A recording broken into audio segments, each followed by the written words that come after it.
convido vocês a abrirem a palavra do Senhor em primeira carta de Paulo aos Coríntios, capítulo 15.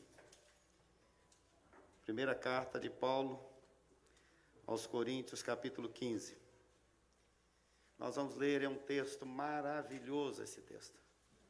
Fala da ressurreição de Jesus, que é o penhor da nossa ressurreição também. E ele diz assim nos versos 3 e 4. Antes de tudo vos entreguei o que também recebi, que Cristo morreu pelos nossos pecados, segundo as Escrituras. Vamos falar essa frase junto? Cristo morreu pelos nossos pecados, segundo as Escrituras. Vamos lá?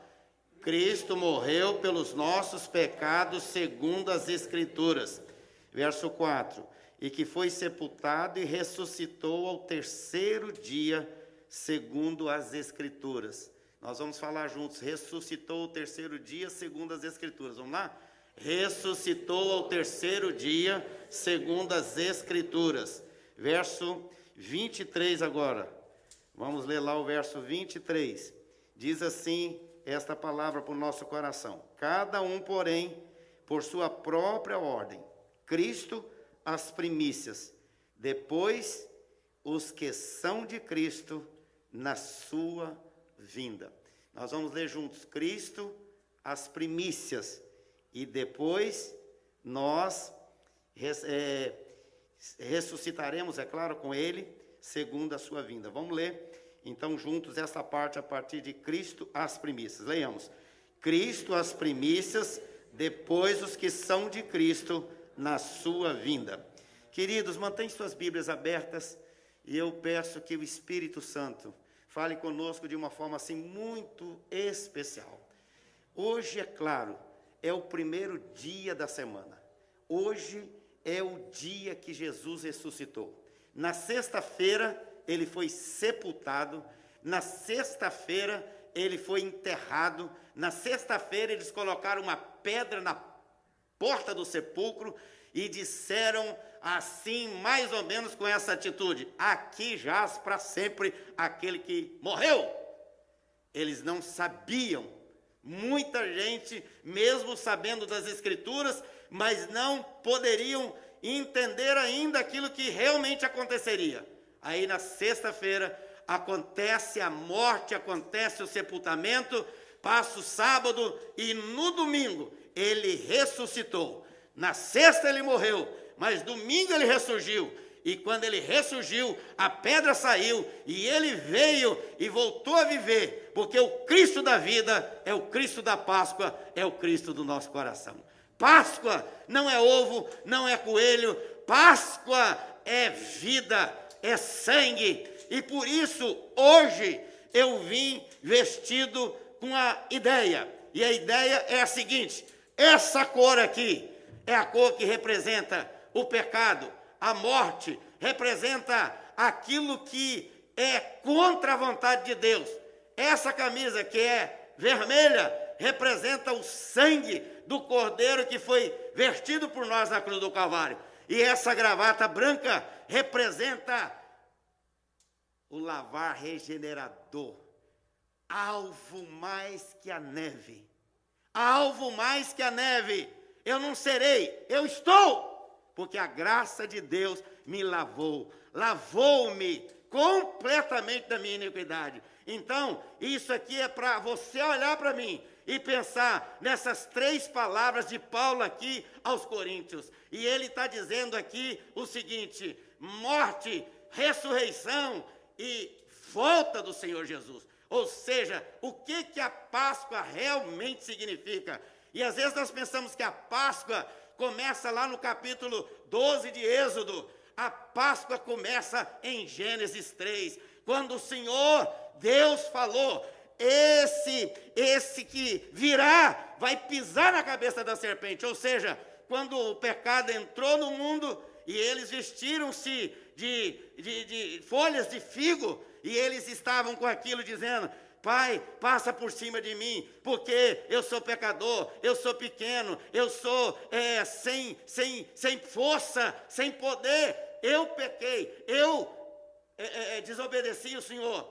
Aí Jesus, então, e Senhor Deus, vem e manda matar um cordeiro, manda matar um animal, e aí pega a pele do animal, e aquela pele com sangue, e veste com uma nova roupagem, para dizer, passou sobre a minha fraqueza, passou sobre a minha desobediência, passou sobre aquilo que eu fiz e que não agradou o Senhor. Agora eu tenho uma vestimenta dada pelo Deus da minha vida. Ele não só me criou, mas Ele me deu uma vestimenta nova, completamente lavada no sangue do Cordeiro, razão pela qual eu estou diante do Senhor. Outra coisa importante disso, é que quando o homem peca, Deus não se distancia dele. O homem é que se distancia de Deus. Quando Deus chegou no jardim e disse, Adão, cadê você? Eva, cadê você? Eles estavam escondidos no meio das árvores e o Senhor estava lá, vindo ao encontro deles. Deixa eu dizer, querido, a palavra do Senhor diz muito claramente, o Senhor Deus nos ama, o Senhor Deus nos perdoa, o Senhor Deus vem ao nosso encontro, o Senhor nos ama, o Senhor nos torna mais alto do que a neve, ou seja, Páscoa é exatamente quando tem a morte do Cordeiro, a morte daquele que derrama o sangue, e agora ele passa esse sangue no nosso coração. Aí vem agora Êxodo 12, quando ele institui a Páscoa, quando ele coloca lá nos umbrais da porta depois, essa é a 10ª praga, e cada praga ele estava detonando com os deuses do Egito, detonando com os deuses do mundo, das trevas, e ele então desmata o cordeiro, e cada um vai se reunir com a sua família, e vai comer essa carne, vai comer o pão, vai comer aquilo que realmente representa a comunhão. Páscoa está falando de morte, mas está falando também de família, porque a palavra diz, vocês vão levar para casa, comer o cordeiro e vão celebrar a vitória que já está estabelecida por Deus na vida de vocês.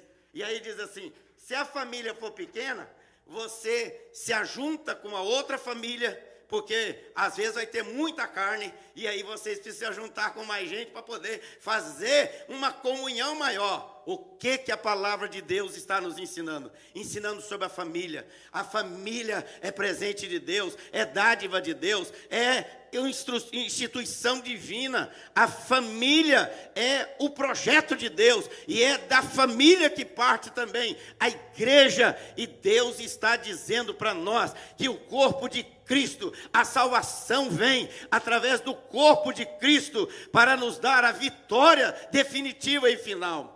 E aí então passa o sangue naquela porta, naqueles umbrais das portas, e aí o anjo vem, e quando o anjo da morte vem, aí diz a palavra em inglês, pass over, ou seja, passou por cima.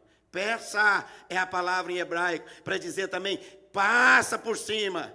Páscoa vem e passa por cima daquela casa onde tem o sangue. Ou seja, o diabo não consegue entrar numa casa onde tem as marcas do sangue do Cordeiro. Por isso o nosso coração tem uma porta, e essa porta o Jesus diz assim, eis que estou à porta do seu coração e bato. Se você abrir, entrarei com você e cearei com você, e você vai ser verdadeiramente uma casa habitada por mim. Ou seja, onde tem o sangue do Cordeiro, primeiro, nós encontramos a mensagem dizendo, o inimigo não tem poder nessa vida. Por quê? Porque ali tem a marca do sangue do Cordeiro. Por isso, nós temos que ter as marcas do Senhor Jesus. Por isso, Paulo diz, eu trago no corpo as marcas do Senhor Jesus, as marcas de Cristo, as marcas da cruz, as marcas do sangue, as marcas do sofrimento, as marcas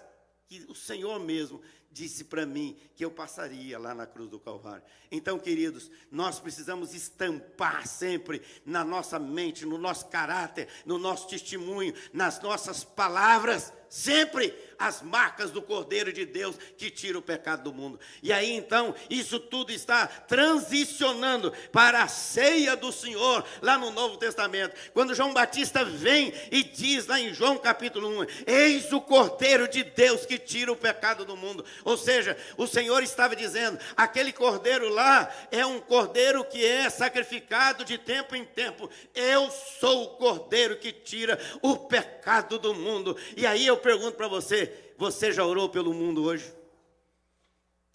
Você já orou pelo mundo hoje? Eu já orei pelo mundo hoje. Eu estou orando pelo mundo. E aí o Senhor está dizendo para nós, para que nós realmente entendamos a mensagem da cruz e possamos entender o quanto Ele fez por nós. Ele deu a sua vida, Ele morreu por nós, Ele foi sacrificado. Ele não foi uma pessoa que foi matado, mas Ele se entregou e se deu para que nós tivéssemos vidas e vida em abundância. Então, queridos, a primeira mensagem da Páscoa é essa, é que o Senhor passou sobre nós, é que o Senhor passa o sangue do Cordeiro sobre nossa vida, e aí nós estamos para viver eternamente com Ele. Por isso que Ele diz que a nossa vida agora está escondida nele, nós estamos dentro dele, nós estamos escondidos nele, e o diabo não pode tocar em nós, e se ele vier, aparece a pessoa do Senhor Jesus. Por isso Ele diz, o diabo anda ao vosso derredor, mas eu estou dentro de vós, eu sou o Cordeiro de Deus que tira o pecado do mundo. Então esse é o Cordeiro da vida, o Cordeiro pascal, e por isso Paulo vai dizer sobre isso e falar nesse texto que nós lemos, que Ele morreu por nós, Ele se deu na cruz do Calvário, Ele se entregou. Páscoa é morte do Cordeiro de Deus que tira o pecado do mundo.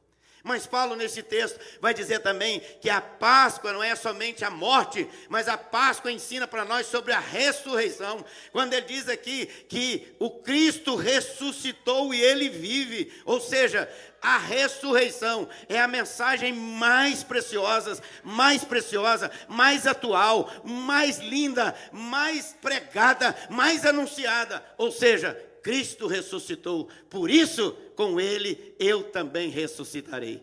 Essa é a mensagem da palavra, da Páscoa. Páscoa é morte, Páscoa é ressurreição para a nossa justificação. Justificados, pois, pela fé, tenhamos paz com aquele que ressuscitou e vive para reinar no nosso coração. Então essa é a paz, porque Ele é o príncipe da paz. Através da sua ressurreição, nós também ressuscitamos com Ele em Cristo Jesus. Por isso Paulo, neste mesmo capítulo, vai dizer, presta atenção nisso, se Cristo não ressuscitou, presta atenção nisso, se Cristo não ressuscitou, vã seria a nossa fé, vã seria a pregação, vã seria ter igreja, vã seria ter Bíblia, mas Cristo ressuscitou, Ele vive, Ele está aqui, Ele está presente no meio da igreja, Ele ressuscitou.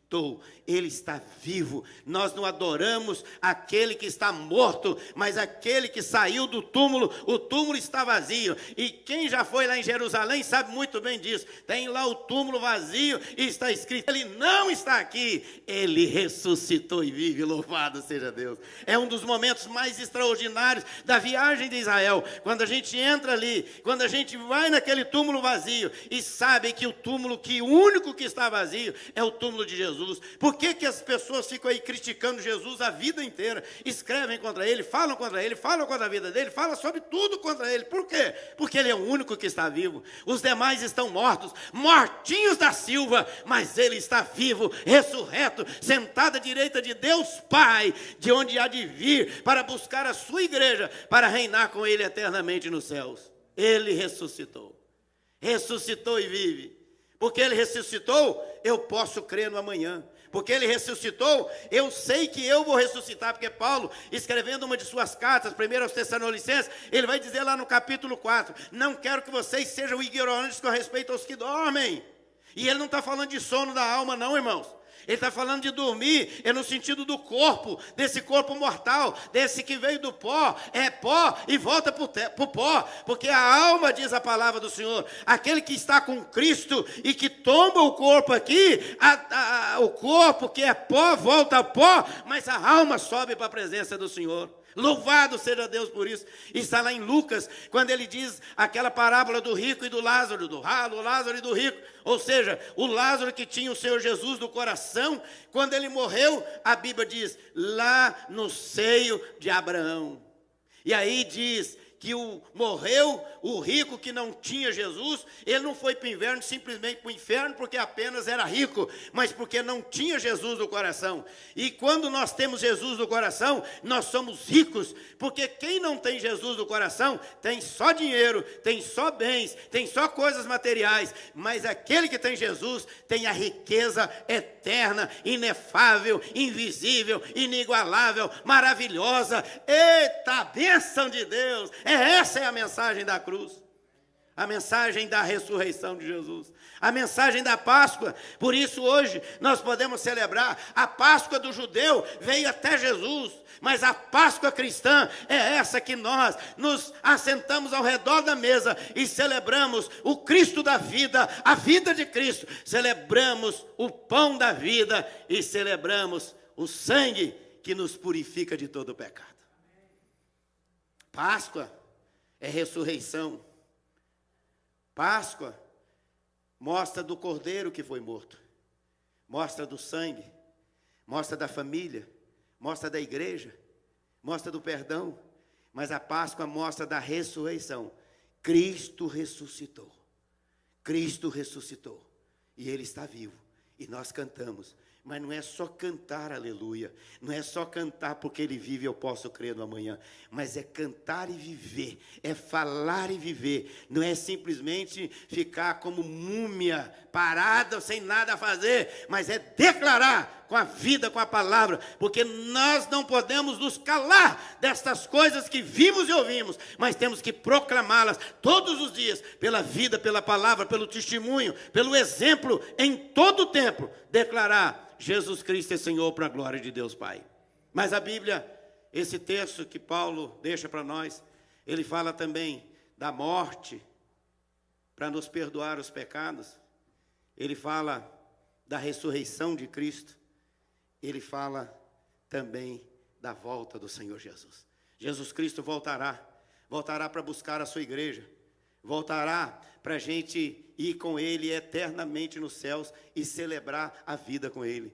Ele voltará. Isso tudo está escrito no Velho Testamento, várias profecias. Por isso a Bíblia diz, segundo as Escrituras, segundo as Escrituras, segundo as Escrituras. Ou seja, não é segundo a pregação de alguém, não é segundo a interpretação de um teólogo famoso, importante, inteligente. Não, é segundo as Escrituras. Por que segundo as Escrituras? Porque as Escrituras que vêm pronunciando e anunciando e profetizando que Ele viria, que Ele morreria, que Ele ressuscitaria e que Ele foi assunto ao céu, mas que Ele voltará para buscar a sua igreja. E olha, se preparem, porque às vezes a gente fica pensando só na volta de Cristo, no sentido dele voltar fisicamente, e Ele vai voltar, e a Bíblia diz isso, Ele voltará, e todo olho verá, diz a palavra.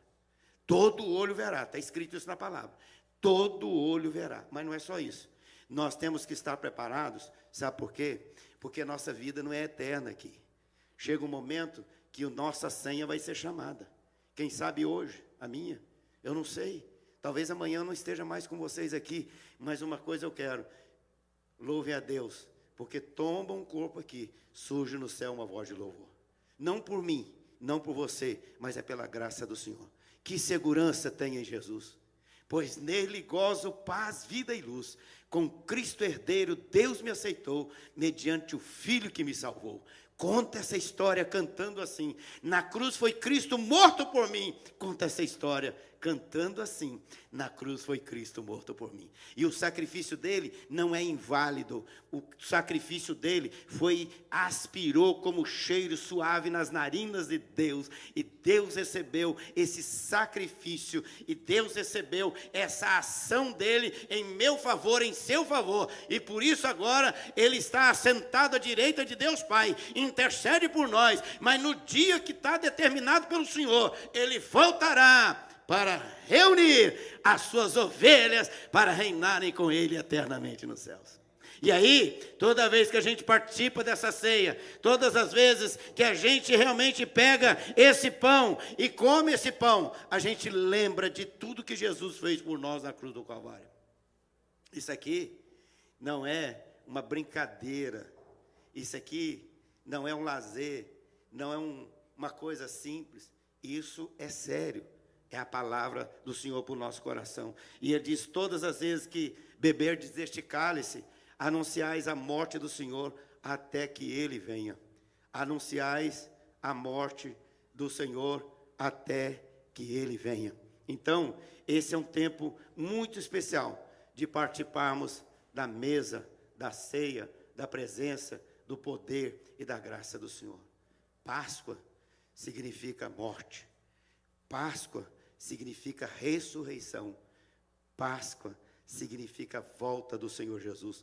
Lembre-se dessa cor que representa a morte, o sacrifício, o pecado.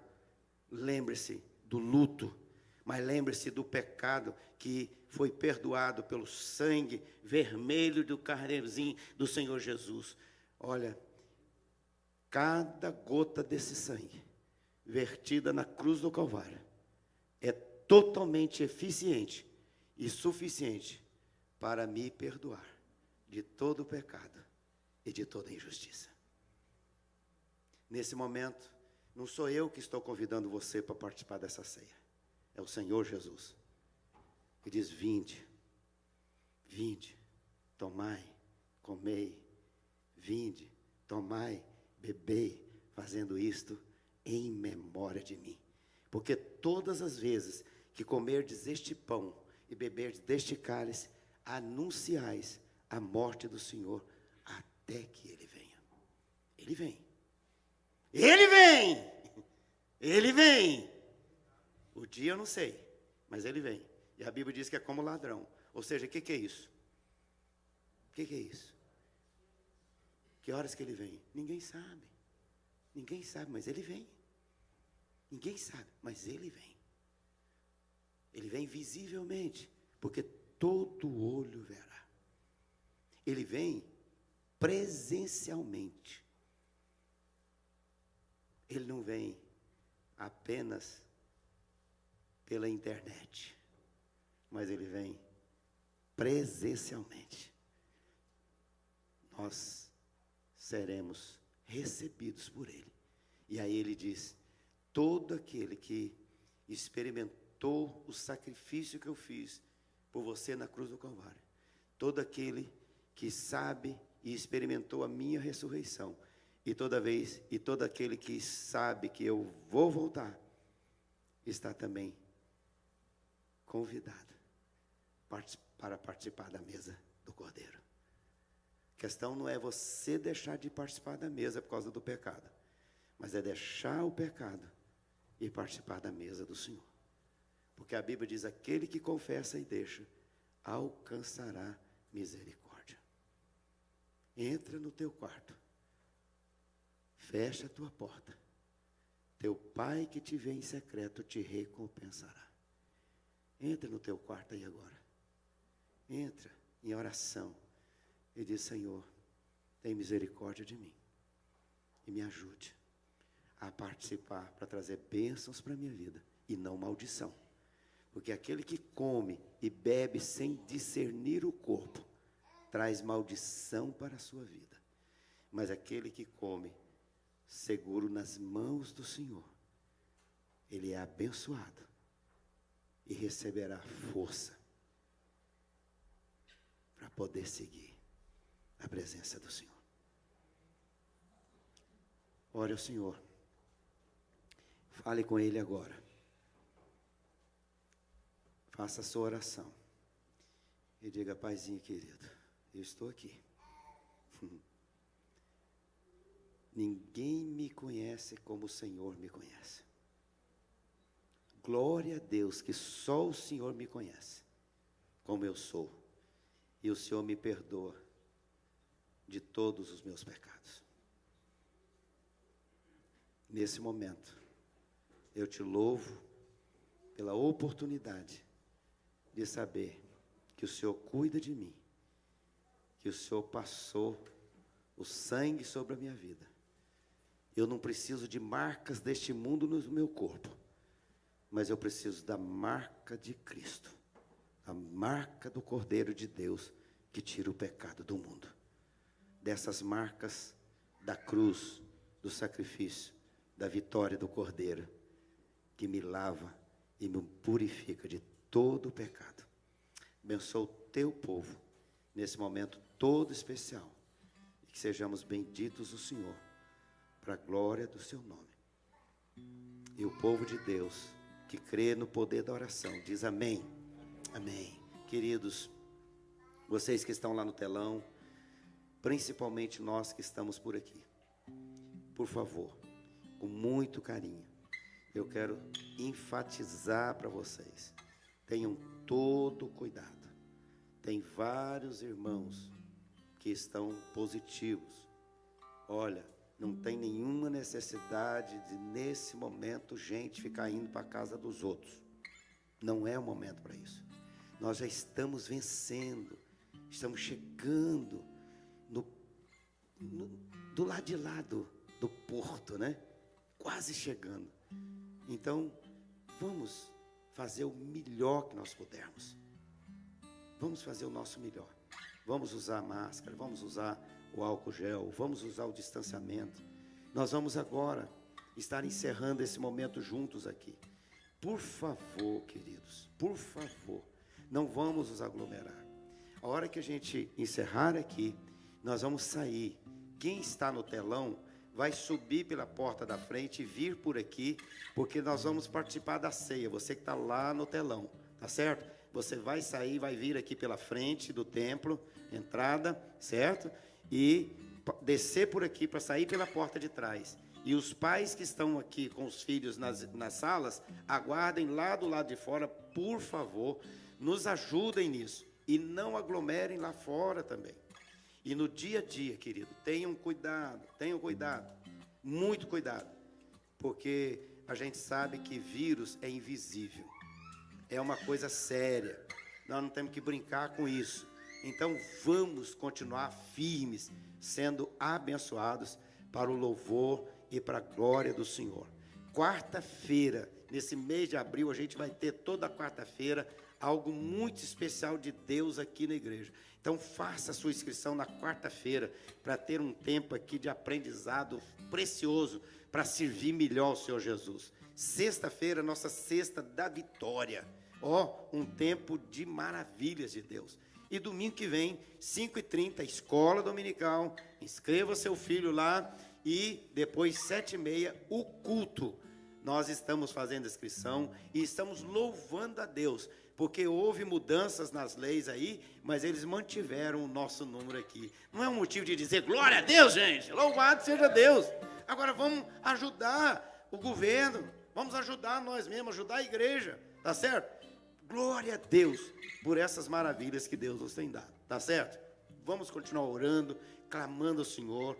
Nosso irmão Manão encontrou passagem só para quarta-feira. Vamos continuar orando por ele, pela família dele nesse momento, a mãe dele que está lá sozinha. Que Deus console, conforte, enxugue as lágrimas e dê a ele a certeza de que o Senhor é Deus da vida deles. Na hora que você sair aí, na frente da sua cadeira aí, ou atrás da sua cadeira aí, tem um envelope. Pega o envelope, traga a parte do Senhor, coloca aqui. Quem está nos acompanhando na internet, você vai poder também participar da ceia aí, se você preparou na sua casa, tá certo? A hora que eu participar, que a gente der a ceia aqui, você participa da ceia aí também. Deus abençoe sua vida. E aqui também nós vamos estar participando com muita alegria. E quem está aqui vai entregar a parte do Senhor. Quem está em casa vai entregar através do banco, fazendo o e-transfer para a conta da igreja, www Vida Nova Donation. E quem não tiver nenhum dessas coisas para fazer, pode passar na porta da igreja durante a semana, tem um local apropriado. Devolva a parte do Senhor, porque nós dependemos do plantio que Deus faz na nossa vida. E se Ele tem nos dado, nós somos agradecidos, trazendo para a glória honra e louvor do Senhor. Tem gente que acha que está pagando o serviço aqui na igreja. Outro dia eu ouvi de uma pessoa falando, sabe o quê? Vão para a igreja, meu filho. Falando para o outro. Vão para a igreja. Vão para a igreja. Você tem que pensar o seguinte. Você já pensou quanto custa cada sermão que o pastor prega? Ele pegou o valor, mais ou menos, que ele achava que o pastor recebe, né? E dividiu por um sermão por mês, ou por 2, sei lá quanto. Falou, olha, cada sermão custa tanto. Então vamos lá assistir o culto. Gente, ninguém paga nada aqui. Nós é que temos o privilégio de ser fiéis ao Senhor, de fazer com alegria para a obra dele. E tudo que entra aqui é investido no reino de Deus, nos missionários, na manutenção dessa casa, para abençoar pessoas, para ajudar quem está precisando sendo ajudado. Ou seja, então seja cada dia mais alegre e poder fazer aquilo que Deus lhe dá o privilégio de fazer. Eu sempre falo aqui na igreja, a gente não entrega o dízimo da gente, a gente entrega o dízimo do Senhor. É Ele que diz, trazei todos os dízimos que são santos ao Senhor. Pertence a Ele, é dele. E quem não traz, está em falta com Ele. E aí, por isso, às vezes, sua conta nunca fecha. Nunca fecha. Mas não fecha por quê? Porque está faltando o principal. Porque o Senhor diz, buscai, pois, em primeiro lugar, o seu reino e a sua justiça. E depois, todas as demais coisas serão acrescentadas. Amém, gente?